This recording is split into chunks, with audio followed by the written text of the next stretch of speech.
Right. Now, let me tie this back to the forecasting challenge. My client that said, Gary, I know it's an inexact science, but I want to kind of forecast what might happen, when I drop these plans. And so we went through a very detailed exercise of doctor and team putting the patients in these different categories, A's, B's, and they did a number of team meetings where together they did that.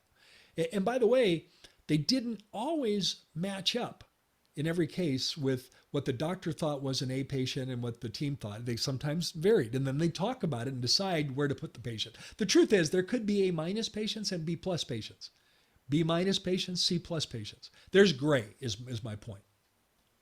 And when in doubt, we gave them the benefit of being the better patient. If anybody saw something that gave us a hint that this might be, quote, a better, I know I'm using judgmental language here and I'm struggling with that. But the better patient, we gave them the benefit. If some team members thought they were a B minus and doctor thought maybe a C plus, we put them in the B minus category. And so then we had the entire practice categorized. It happened over a series of team meetings. And what we found in my coaching work, specifically in regards to who stays in the practice when you go out of network, typically what will happen is you'll keep your A's. They aren't going anywhere. They're your evangelists. They're the ones that love you. They're the ones that move.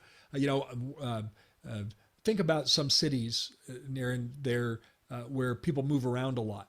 And Yes. someone might move 30 minutes. Well, think of Mississauga. They might move to Toronto, and it's not that far, but it could take an hour to get there with the traffic, right? Yes. But they stay in your practice because they value you. They're the A's. So when you go out of network, you're going to keep the A's, you'll keep the B's, and you're likely to lose the C's in your practice.